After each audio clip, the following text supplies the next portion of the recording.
Pokemon Pokopia, one of the best games launched recently. Whose idea was this? They deserve all the credit. Wait, what? It was Game Freak's? Hold on, you talking this Game Freak? Nah, you trolling, man. I don't believe you. What? And not only that, but Game Freak was a big part of why this game was so good? Oh, well, that is surprising considering how quality and polished this game is. What's so ironic about this is that some people have been labeling Pokopia a Game Freak killer and shitting on Game Freak saying, see, this is how you make a Pokemon game, and just assuming this game was completely developed by Koei Tecmo's Omega Force, when in reality, this game was Game Freak at the best they've ever been. And if you're still not convinced, here's some proof. Shigeru Omori, the senior game director from Game Freak, whose name appears first in the credits by the way, made the early prototype builds and proof of concepts of Pokopia well before Omega Force even got on board with the project. So if you thought Game Freak just handed the keys to someone else and walked away, you're just wrong. They instead evolved their approach completely. And that evolution is the exact reason why the old Pokemon formula could soon be dead. And in this video, we're going to discover exactly how that's even the case after all these years of stagnation. What's so crazy is that the Pokemon title Game Freak put out before this one has been one of the most controversial just ever. Is it just that Game Freak doesn't have passion for mainline Pokemon anymore? It's not an unreasonable question at this point, considering people have been asking for someone other than Game Freak to try their hand at mainline Pokemon, and being like, God, why is it always Game Freak? And why does every single one of their games have potato graphics and lack polish? Pokemon fans see developers like Koei Tecmo and imagine what their expertise could do for the infinite potential that is Pokemon. But for years, that was just huffing way too much hopium. You see, the Pokemon Company and Nintendo tasks Game Freak and Game Freak alone to develop the main series, yes, but also to set the direction for new Pokemon, regions, and generation-defining battle mechanics. In short, their main responsibility is the lifeblood of Pokemon. So the franchise depends on Game Freak being very creative-minded. It's not that surprising that they would struggle with the technical stuff. That's not their calling. What Pokopia proves to us is all these years, the massive shield that is the Pokemon IP protected Game Freak from having to expand their technical abilities in the modern era of games. But at the same time, Pokopia has exposed this refusal to change for what it is, an anchor dragging down the brand perception. These days, asking Game Freak to do technical work is like asking an artist to build an engine for a race car. This is the reason why mainline Pokemon games have been lacking and people feel this way. But before you say, relax bro, Pokopia is just a spin-off, you should realize that Pokopia doesn't just have the polish that mainline Pokemon lacks. It validated the Game Freak haters and made the 3D era Pokemon games look indefensible. With Pokopia, it's not like Game Freak suddenly got good at coding, let's not kid ourselves here, it's because they finally decided to stop struggling, and accidentally gained a new secret weapon in the process.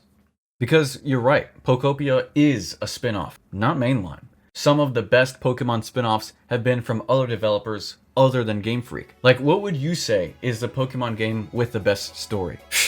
Shit, gotta be Pokemon Mystery Dungeon would be the answer from many who've played it.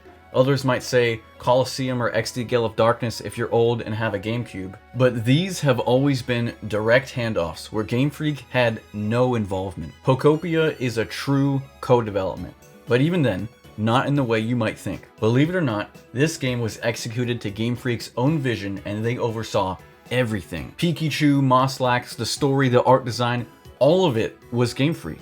And I can't believe I'm saying this in 2026, but Game Freak did a really good job. You see, it was during the early phases of Pokopia development that Game Freak actually admitted for once they were in over their heads on the technical side. They pivoted to utilizing the team that made Dragon Builders 2 and its already existing game engine. Again, a very good move by Game Freak that led them to stumble into the ultimate Pokemon game blueprint, which is Game Freak handles the creative aspect and focuses on bringing 10 out of 10 ideas to the forefront.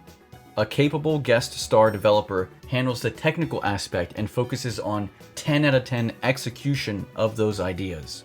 Everyone does what they're good at and wins. With this approach, The main series development cycle is now officially obsolete. This shift will allow Game Freak to output hits like Pokopia every time, if only they can just master one specific thing. Game Freak has probably seen all the criticism of their technical abilities and its impact on the brand perception over the years. Instead of addressing their weaknesses, they simply hijacked a Megaforce and intelligently used them as a high-fidelity workhorse.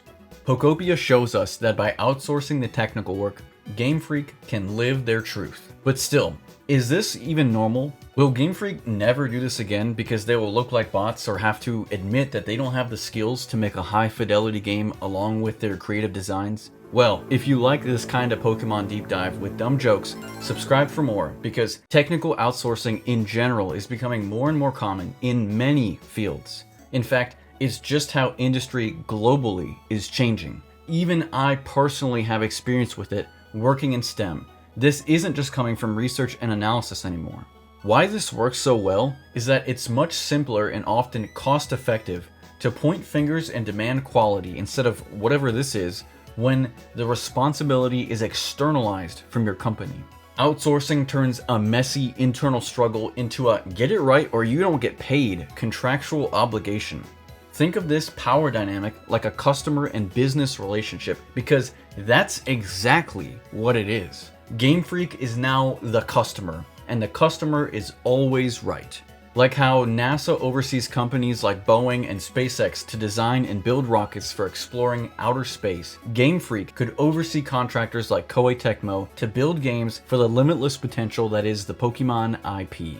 Which is great because that's what fans have been asking for. Pokemon is a perfect application for this kind of strategy. Like how working for NASA is a childhood dream for many. What game dev wouldn't sell their left nut for a shot at the world's greatest intellectual property? Now, Pokemon fans don't need to wonder what other developers could do with Pokemon. They should expect to see it, because now there's an overwhelming business case for it. If Game Freak embraces this as their new way of working, they still get to be in charge and don't have to feel like they're losing their grip on Pokemon. If they're smart, they could take it as an opportunity to oversee more projects simultaneously instead of developing just one or two at a time. Another reason this approach would produce higher quality mainline games is that when Nintendo approves a budget, that budget can now stretch further than before with just Game Freak, as the money is then spent more efficiently and goes towards the right people for the right job. Of course, we know it's too late for Generation 10, as Game Freak is flying in the wind and waves solo yet again. And while the game is looking solid, it's more of what Scarlet and Violet brought us, just with leveraging the new hardware now. But potentially, Generation 11 could be on the table if Game Freak can set aside their ego like they did with Pokopia. And if they're smart, why would they ever go back to the old way? Game Freak is tasked to make these heartfelt adventure games so people can bond with new Mon designs and ultimately drive merch sales. Considering everything we've seen, it's kinda hard to deny that. But with recent releases affecting brand perception, which in turn affects merch sales, the Pokemon Company sees a new way forward all of a sudden with Pokopia. So here is the history in the making. The only thing these suits listen to is money. Well, on top of unexpectedly selling millions of copies from the jump, Pokopia caused a 15% jump in Nintendo's stock price. So they heard what Pokopia has to say. That is, the solo Game Freak mainline setup is holding them back by being the bottleneck in the franchise's coveted merch sales machine, also known as their main source of revenue. That is a big statement directed straight at the Pokemon Company. Now that you know the big statement Pokopia laid down, why not check out my other videos on Pokemon games you like, or leave a comment with some feedback. Either way, thanks for watching.